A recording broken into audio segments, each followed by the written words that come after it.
Okay, but here's the thing. Like, I did, but I already knew all this stuff. It's nothing like... Right. I was just letting Stephanie know I didn't do research because I was too busy researching on my free time for the Shame Masterclass that I was like, oh, shit. I didn't do anything on this, but these are topics that I cover with clients consistently. Speaking of the Shame Masterclass, by the time this airs, it'll be next week. When does this one air? This doesn't air till the 12th of January. Dang. Yeah, girl, we are ahead. Here's the thing. So we batch episodes, right? We get together and we fucking knock out like 4 episodes at a time. And then I prep them all. Like I do the editing and I post them. So they're like good to go. But then it's like, we feel like we don't see each other to record for I hate it. Forever. Yeah. I literally hate it. Because in the beginning we were recording every single week, you know, like to get shit done. Because that's before I was editing and stuff and my brother was doing it. So we were seeing each other all the time, which was fantastic.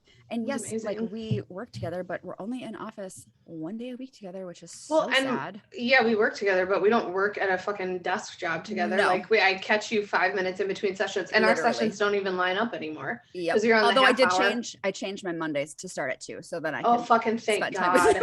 Thank God, because that shit was irking me. I was like, okay, so you have a 1:30, cool. I have a 2 p.m. Awesome. I'll never see you.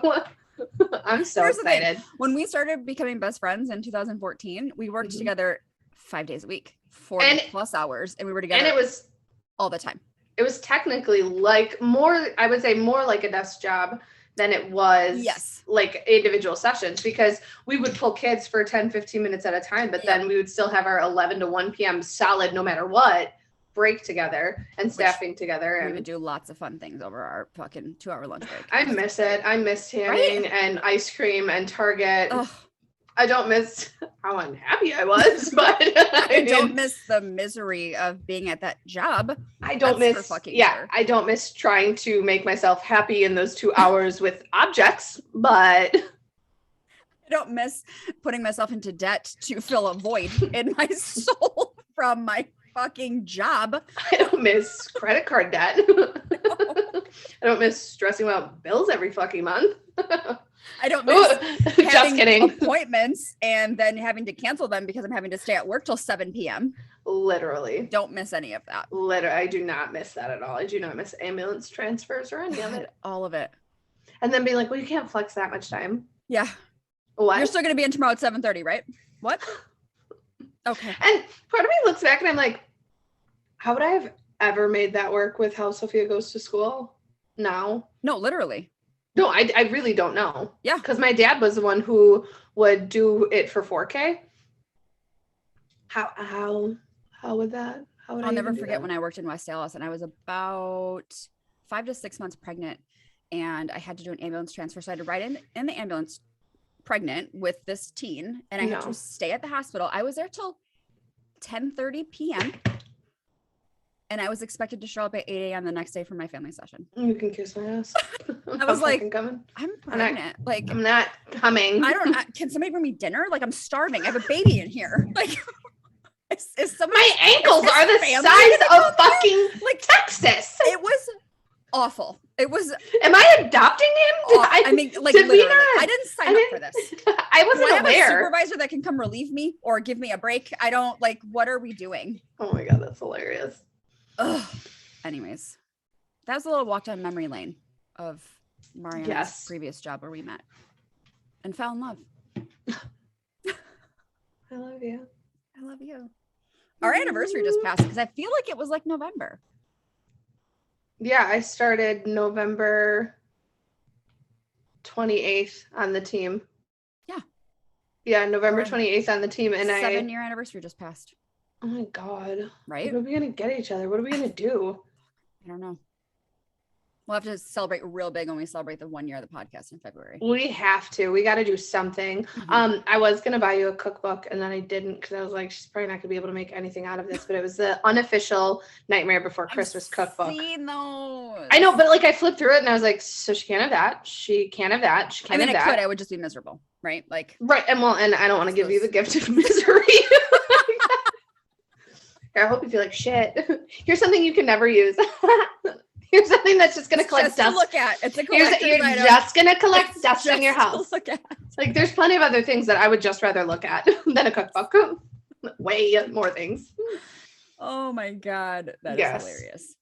All right, I was like, why is Spotify on my phone or on my watch? Duh. I was just jamming. Oh, okay. Yeah. I was like, I don't know. Let's discuss. What are we doing? We are on episode 43, and we are talking about body dysmorphia. Boom. Thank you to Katie for sending us a few requests via email. I loved it. I opened it and I was like, fuck yes, let's do this. Boom.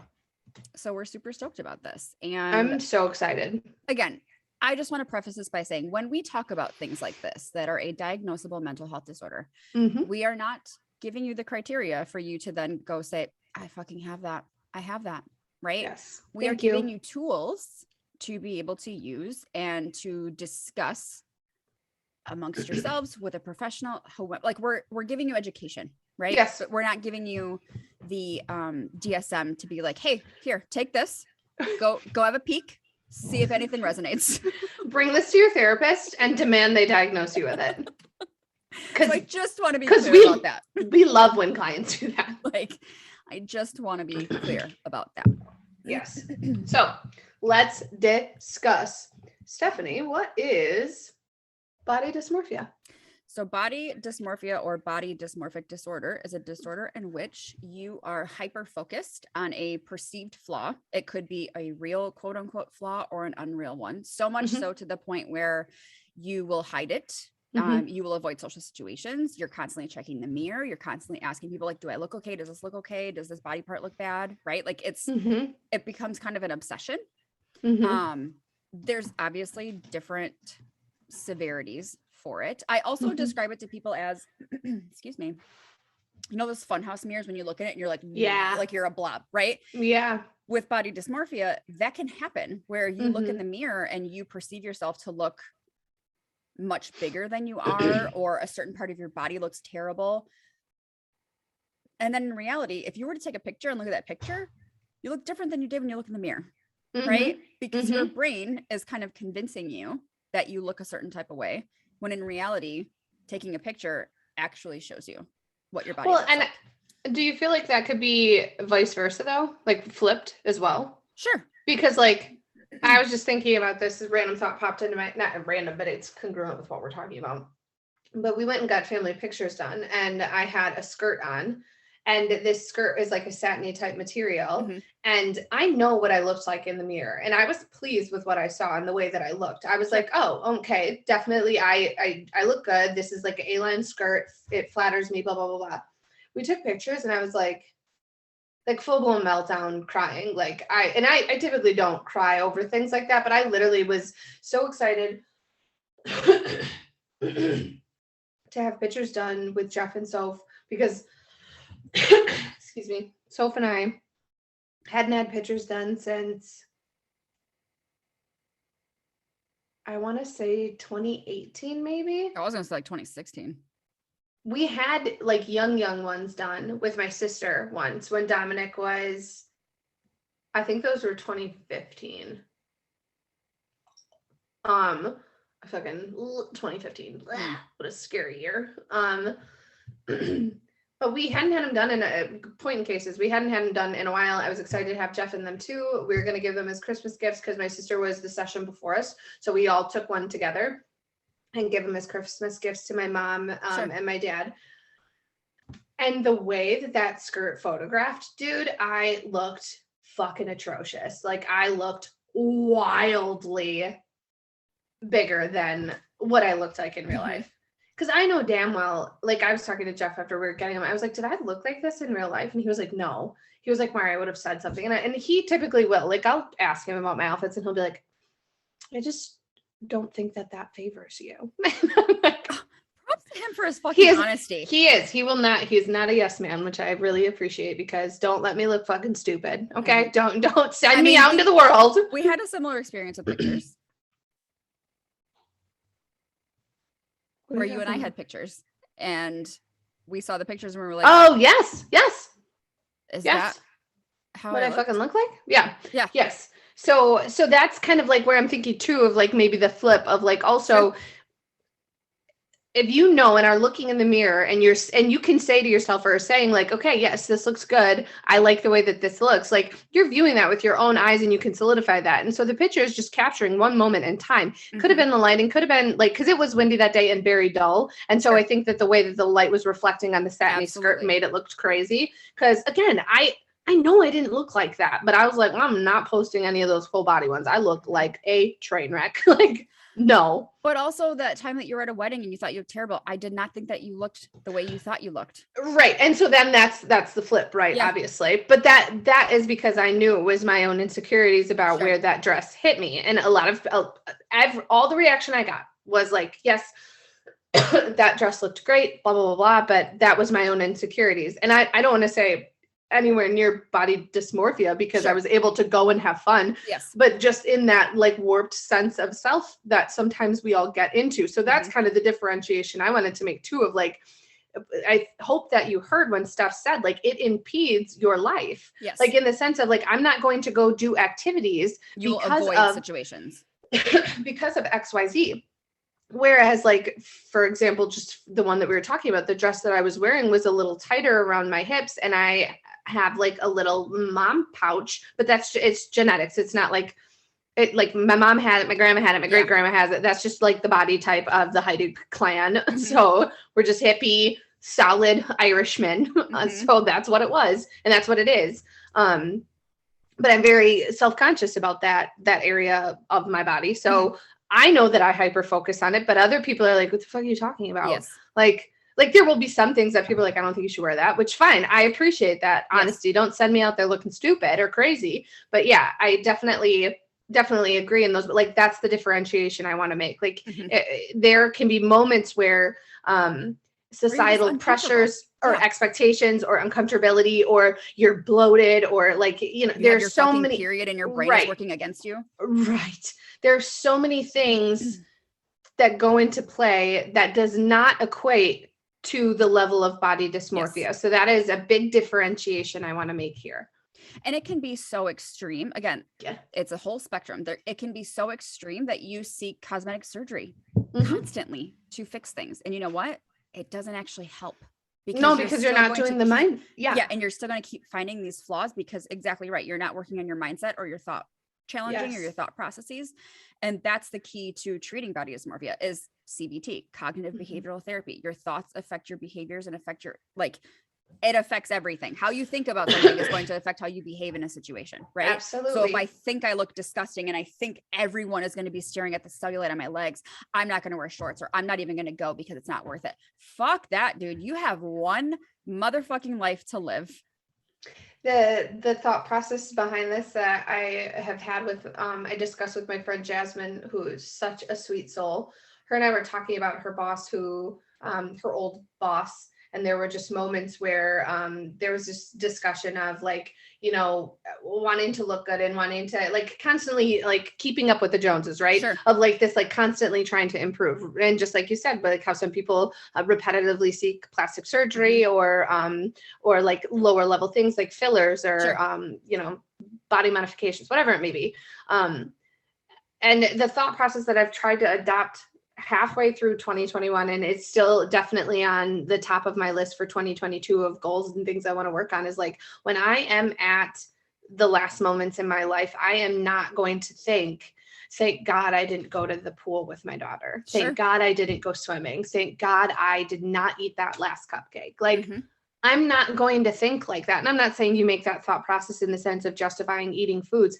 I more so want you to apply it to the situations, events, experiences, memories that you could make in your life that you are holding yourself back from because you feel that you don't fit into societal norms of what is expected to be the body type, which is so broken and backwards to begin with, because we are not all ever going to have the same body type. I don't care how much I work. I will never look like Paris Hilton. Do you know what I'm saying? And not that I want to, but I'm just looking at somebody who has a completely different body type like me. If I work my ass off, I could maybe look a little bit closer to Beyonce or J-Lo. I have natural hips that are just not going to go away. It doesn't, unless I go get my bones shaved down and like, you know, like set in closer together. Like right. it's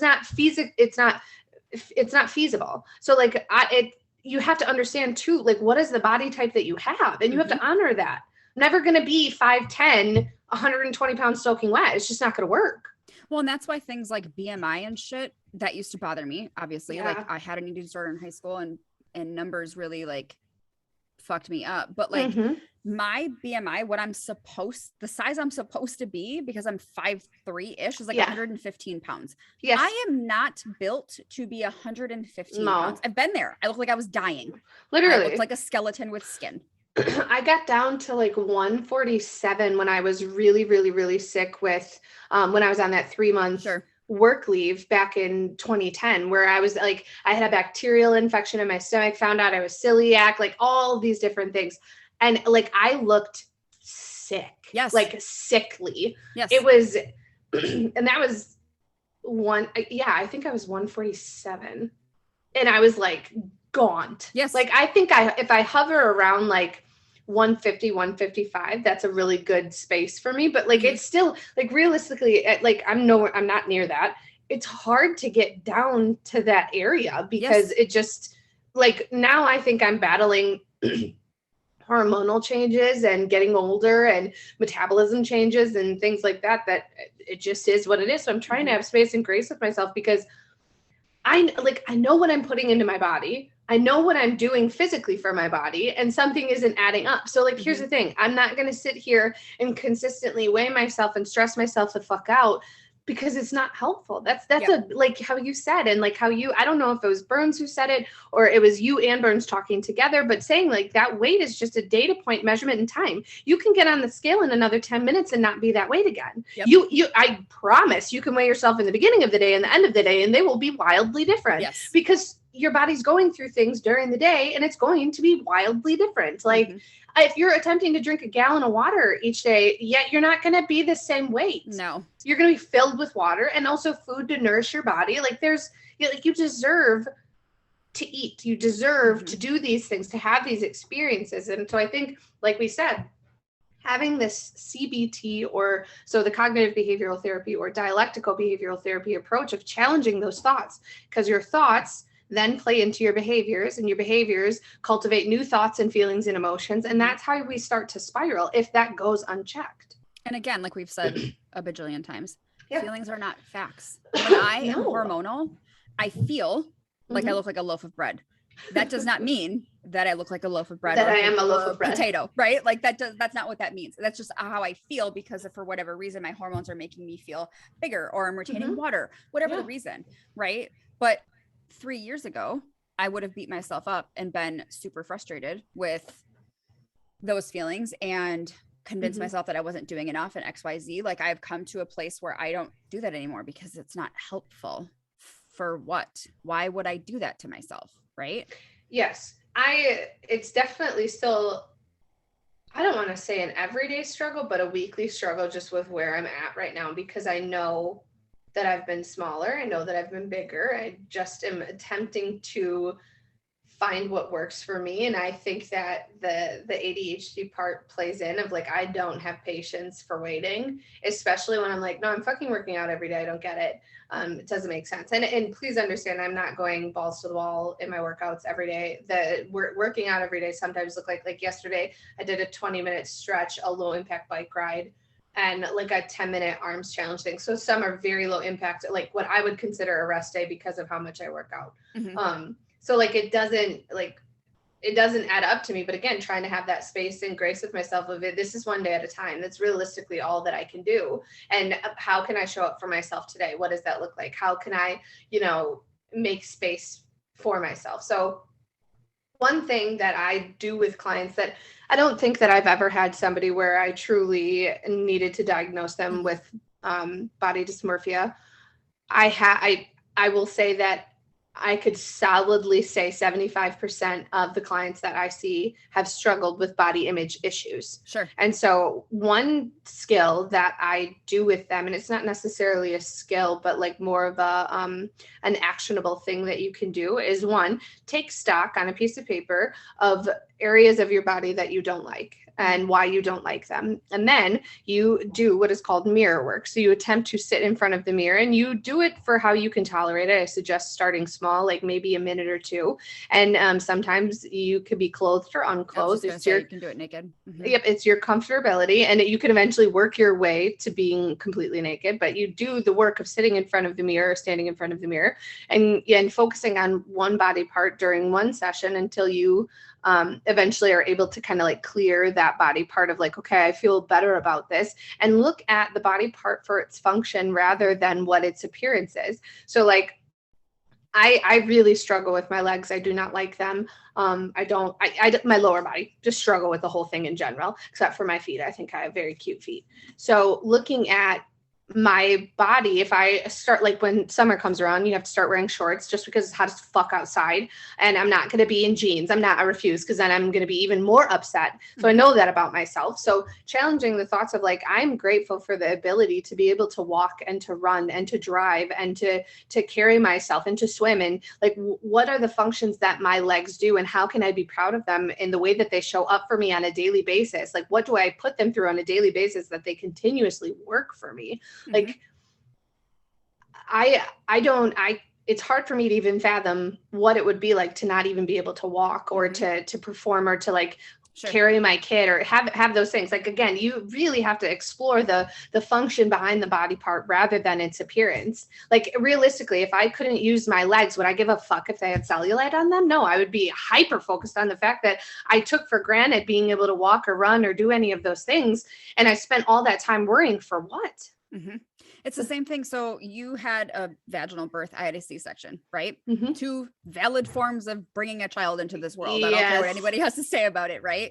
Like, neither one is easy. So I have I don't have like a C-section belly, right? But I have a scar where my bikini line is, and I have like extra skin and some fat that sits above it. It just is what it is. Mm-hmm. I fucking made I made a human. I made another living human being that I carried in my body for nearly 10 months. Like, I created a life. So to hate that part of my body for what?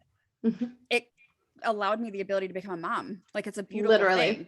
I'm never going to have a shredded 6-pack. It's not in the cards for me. I'm Italian. Like, come on, let's get it together. Like, I like pasta. Yeah, we like carbs. I like pasta and bread. Okay. And sausage. It's going to happen, but that's okay. I know that I have a strong stomach. Like, I can feel it, but I'm also proud of where my body has gotten me. And like this year in the summer when I went camping and I forgot to bring workout pants, and I was like, I'm not going to fucking record my workouts. I don't have pants. Like, I was that pissed off. And then I was like, I'm just going to work out in the shorts that I have. And then I saw that I could see my leg muscles, and I was like, what?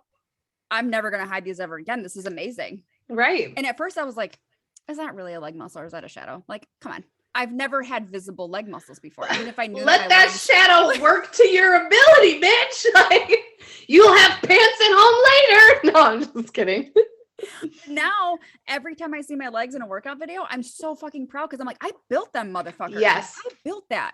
That's a lot of work. And I'm fucking proud of that. Whether I have cellulite on the back of my legs and the fronts, I don't give a fuck. Cellulite. Like, I do not care. It's genetic. There's nothing you can do about it. Literally. Nothing you can do about it. You can change your diet. You can change those things. People who are 110 pounds have cellulite. It just is what it is. It's there. And I understand that it is something that everybody struggles with. And I feel like I can say that everybody, if somebody has it, I think a lot, I would, so 94%. Sure. I would struggle with it, right? Really struggle with the appearance of it. But realistically, like, the things that are in your control, sure, do them. Hydrating yourself is obviously going to reduce the appearance a little bit. Working out, attempting to eat healthy, but like, nothing is for sure guaranteed to take those things away. Trust me, I would have already found it. Well, and but realistically, I hated my calves. I have big calves and like, I have big ankles. I just always have. Neither one of my parents have big ankles. I'm like, where the fuck did these tree trunks come from? Like, I don't understand. This is what used to make me mad though. I could never wear like zip up boots because my fucking calves are too big. Same. I can't. So when I still got can't. my combat boots, I think I tried on like 7 different pairs. And then these ones I could zip, and I was like, done. Getting them because they're the one that I could zip. Yeah. No, I just do ankle boots because there's no fucking way. My calves are they're just too big. Yes. And I'm not getting like fucking wide extended boots just to be able to, like, I'm not doing that. I could take it to the shoe man and be like, can you sew an extension in here so I can wear these? I don't have time and energy for that. I don't. If I'm going to do some sort of modification to clothes, it's going to be for a coat because the hips are too damn big. That's the only thing that I would be modifying. The other thing I was thinking is body dysmorphia is very common in people who lose a drastic amount of weight, and they still view themselves as the heavier version, where they just can't wrap their brain around like, no, I still look like that. And you're like, bro, you lost 150 pounds. You don't. And so how do you combat that? Here's the thing. Take measurements. Measurements don't lie, right? Like measure your physical body to show, okay, wow, I am significantly smaller. Absolutely. Take measurement with your clothes. I haven't been able to wear these jeans for 6 years and now they're too big for me, right? Like do something that shows you that there's an actual physical change. Like there's a reason there's fitness tests, right? Yes. Like there's a reason it's like, okay, how long does it take you to do 10 push-ups? How long does it take you to do this? How long does it take you to do that? You're measuring the strength. So here's the thing. It's not about being skinny or smaller. It's about showing up for yourself and being able to be strong. And in whatever that looks like for you. Some people want to be strong so they can help their disabled family members. Somebody wants to be strong because they grew up being maybe the smaller person in the group. Like I want to be strong because I just think it looks cool. Oh no. I can hear you, but you're paused. Oh Jesus. Nope, you're back. Oh, there we go. Okay, good. At least we could hear each other. I could still hear you the whole time. Okay, good. So realistically, like, and because I never really considered myself an athlete, right? Sure. But like I am. Yes. I am an athlete. Like I work out and lift and do all of these things. Yep. Like just because I didn't play a lot of sports growing up doesn't mean that I'm not an athletic person. I think it's really starting to challenge some of those societal stereotypes of like what society deems as athletic or what they deem as skinny or what they deem as fit or whatever. Because we've already deconstructed society's expectations of us in other podcasts episodes. Yep. Why would we listen to them on this? Like the fucking like a body image standards set, or the beauty image standards set back in the fucking 40s and 50s. Like it changes every year, every decade, and it doesn't make any goddamn sense. And so then we're just constantly attempting to change ourselves to fit this societal expectation or norm, when if we literally as a collective whole, as the people of the United States, we're like, yeah, we're not doing that. The beauty industry would collapse within days. Days. $1 billion industry would collapse within days because they have gotten so good at making us hate ourselves. Yeah. We would do anything to change those aspects. But here's the thing. I understand that this is about body dysmorphia and image and stuff like that. But what it really boils down to is you are so much more than your body. You are so much more than what your physical body has to offer. There's so many other qualities about you that I would rather focus on than judge you off based off of what your body looks like or what it can do. It just is wild to me that that's where we are in a society of like, well, if I'm not this size, then I'm not worthy. One of my favorite talks that Burns has given us in the Babe Gang is how when she gets new clothes, whether it's pants or whatever, she will cut the tag out. She's like, I don't need to know the size because what I wear at Target is not what I wear at this store. Yes. Every single store, the sizing is different. Your body's not changing. The sizing is changing. That does not mean that you gained 15 pounds between this store and that store because the pant size went up. Right. I think that that's a beautiful thing because at the end of the day, the size doesn't matter. How it fits you matters. How you feel in it matters. When I put on an outfit and I feel good in the first outfit I put on, that's a win for me, right? I'm not trying on 17 different bottoms, 3 different tops because something doesn't feel right. You know what I mean? Like feeling good in my clothes is a big deal to me. That's a win. I want to feel comfortable. I want to feel fun. I want to feel funky. Like I don't give a fuck what the size is. And like I talked about that on an earlier podcast when we went back to school shopping for Soph. In one store, Ash Bagash, she is under the 10 to 12 size. She should be in 8s, and I wish they would make fucking size lengths for kids because she would be shorts because she is such a petite girl. And then at Old Navy, we were up to a 14 to attempt to fit her stomach, but then the legs are like fucking balloon sleeves. Like they're huge. They're in palazzo pants. Literally, I was like, what are these Jinkos? Like it was so wild. I was like, I'm not pipes back on the shelf. Literally, I was like, I'm not spending my money on this. It was wild. It was wild to me. And I was like, I'm done. And she just asked me the other day, Mom, I want to go jean shopping. And I was like, I'd rather not. I'll just get sweatpants. Can't you have legging jeans? Like I would rather not because they don't fit your body correctly. Everything is high-waisted. She is not a high-waisted girl. That is not the way that her body works. I am not a low-rise girl. I will be in a size 18, maybe. And your colon will be hanging out still. To get low rises on. Like, oh my land. You're hitting me at the widest part of my hips. Are you joking me? Are you fucking kidding me? I was so goddamn grateful when that fucking phase passed. Dude, the fucking zip fly was this big. Oh my God. I was like, can you just put another button there? Call it a day. Don't do a zipper. Just do 2 buttons, please. Call it a day. I don't even know how I made it through that era. I really don't. I don't even remember. Were always out. I know I didn't get low rise because they literally would not fit me. And because I was a teenager, I was like, I refuse. I'm not wearing a size 14. I absolutely fucking refuse. I'm not. Of course. And I think what really realistically what it was is I would just go to Gap because Gap still had like mid-rise. And at that time, I didn't necessarily feel like I needed high rise because I was still a teenager, hadn't had a kid, none of that stuff. So. And meanwall, I can't wear high rise because my intestines will be screaming at me. And that's what I'm saying. Stomach ache. Like, and that's what I'm saying. Like, stupid.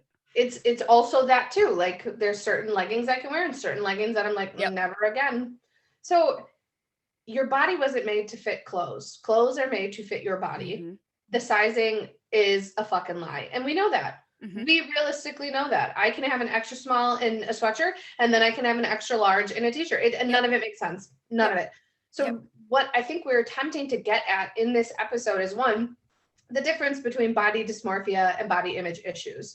One, label it correctly, please, if you're going to be talking to people about it, because if it really realistically is something that is keeping you from enjoying your life and being able to make memories with your loved ones and things like that, please seek help. Please. Absolutely. There are so many things that are more important than what you look like in a swimsuit or what you look like in shorts that you could experience in this life. You are deserving of more than the experience that you're giving yourself. And then if it's body image issues, like let's start with some of that mirror work and working on looking at the function of the body part versus what it looks like or what it would look like to other people. And again, realistically, you don't know what it's going to look like to other people because your own image could be distorted. Yes. It's also hard when you're seeking constant validation from people because when you have kind of these anxious thoughts or these negative talk situations and you ask for reassurance in your brain, you're like, they're probably lying to me. I probably do look like shit. Well, and then what? Then what are you supposed to do with that? Like you have to check the facts of the situation like anything else. And then you challenge those, right? Where is there facts to show that you weigh 600 pounds? Or where is there facts that you gained 60 pounds in 2 days because you ate Christmas cookies, right? Yes. That's not a real thing. It's not. And if you continuously put your worth in the validation of others, you will be constantly left wanting.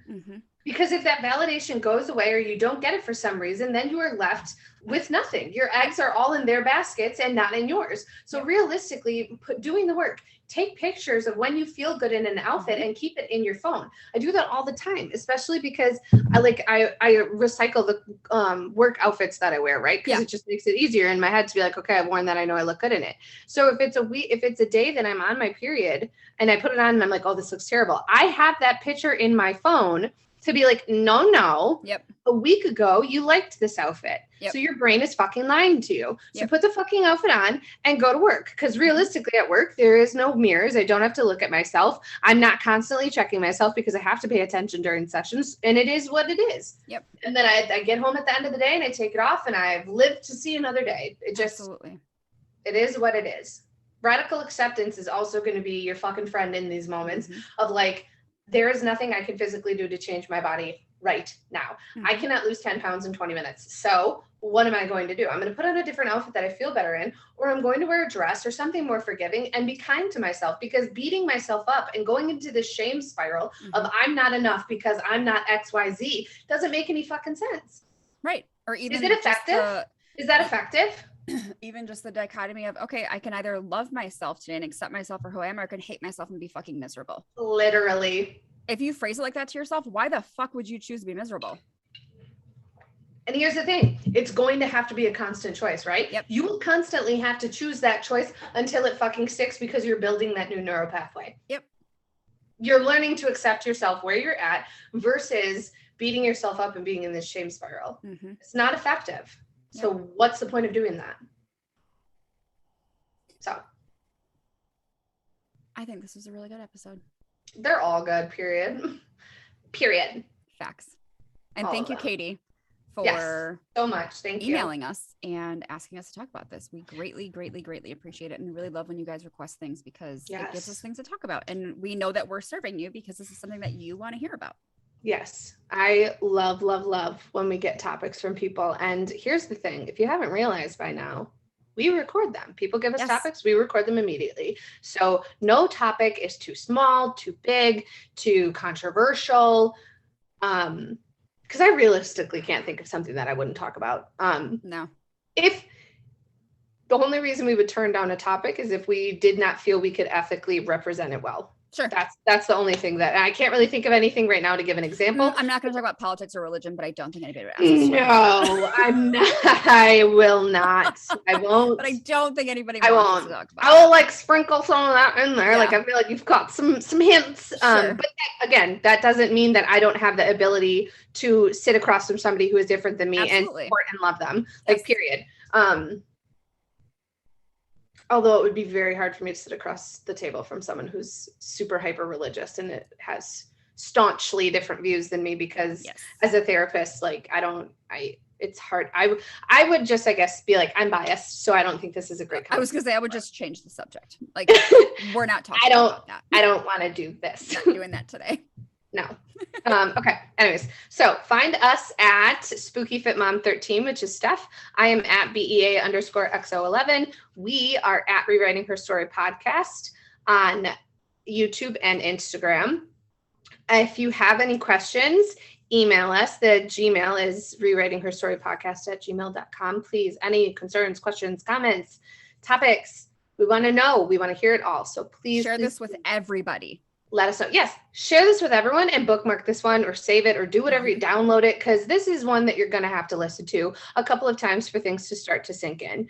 And realistically, again, we just wanted to start and get body image, I think, is something that we'll always talk about, but realistically wanted to make that differentiation between body dysmorphia and body image issues.